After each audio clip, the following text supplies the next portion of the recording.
l'étalon. Et en fait, l'étalon, c'est vachement important dans la culture alamane. Ils ont plusieurs références.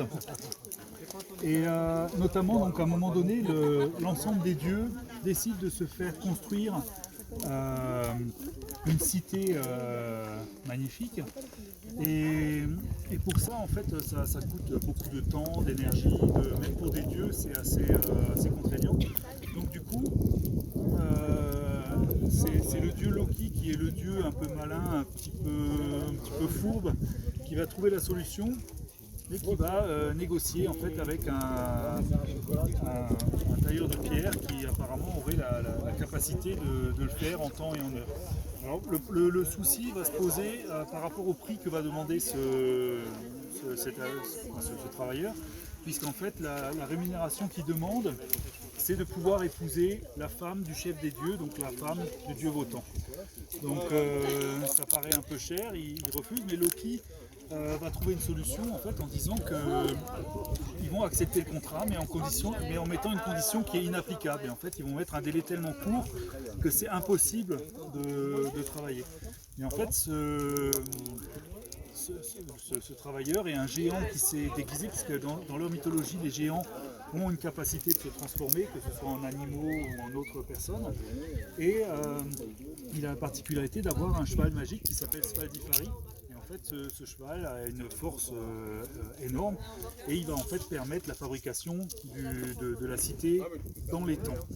Et donc là, quand on se rapproche de la fin du délai et que donc, au final, si le chantier se voit finir dans les temps, il faut lui offrir la femme du dieu. Là, le chef des dieux rappelle Loki en disant ça c'était ton plan à toi, ça colle absolument pas. Trouve-nous une solution pour...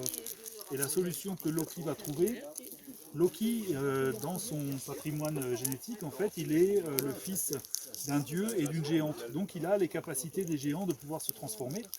Et il va se transformer en jument et il va détourner l'attention du cheval Svadilfari. Donc du coup le chantier s'arrête puisqu'il n'y a plus grand chose à finir, c'est les dieux qui vont finir. Le problème c'est qu'à un moment donné l'étalon va rattraper la jument et puis en fait va mettre un petit à l'intérieur. Voilà. J'aime bien le geste qu'il a amorcé quand tu as dit l'étalon rattrape la jument. Il y a un petit geste des mains qui m'a pas échappé. Non, c'est parce que je travaille dans le transport, ça me faisait penser au tire-palette. Je l'ai filmé. Et donc, du coup,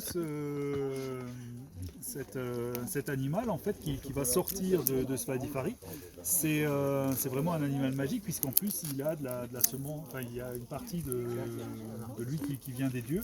Et c'est un cheval magique, c'est un cheval à 8 pattes et en fait qui circule dans les airs. Donc c'est pas comme le Pégase qui a des ailes, hein, c'est juste un cheval qui est capable de galoper dans l'air.